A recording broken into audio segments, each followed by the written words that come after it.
جہاں پہ جو لوگ بہت زیادہ لچکدار سوچیں نہیں رکھ پاتے، وہاں پہ غلط ایٹریبیوشنز کا سہارا لیا جا رہا ہوتا ہے،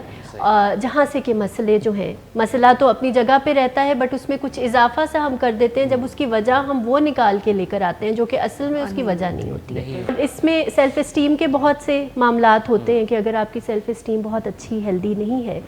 تو وہاں پہ پھر آپ اپنے آپ کو بہت ساری چیزوں کے لیے، النیسز کے لیے، کسی جاب کے جانے کے لیے، کسی بریک اپ کے لیے، کسی فیلئر کے لیے بلیم کرتے ہیں، حالانکہ آپ نے شاید اس میں اپنی ایفرٹ جتنی آپ کو دینی چاہیے سم ٹائمز اس سے زیادہ ہی دی ہوتی ہے، بٹ اس میں جو ادر سرکمسٹانسز ہیں یا جو ریئل ریزنز ہیں ان پہ آپ فوکس نہیں کر رہے ہوتے۔ سو یہ فلٹرز ہیں جن سے آپ اپنے سوچوں اور اپنے رویوں کو اگر اس زاویے سے دیکھیں گے تو آپ کو پتہ چلے گا کہ ہاں یہاں پہ غلطی ہے۔ اور اس کی دوسری ایکسٹریم یہ ہوتی ہے نیگیٹو ایٹریبیوشن کی، کہ وہاں پہ پھر اگر آپ کا سم ٹائمز قصور ہے بھی مگر آپ اس کو ماننے کو تیار نہیں ہیں اور آپ کسی بلیم گیم کا شکار ہو رہے ہیں، اور وہاں پہ آپ حالات کو اور سوسائٹی کو اور پولیٹیشنز کو اور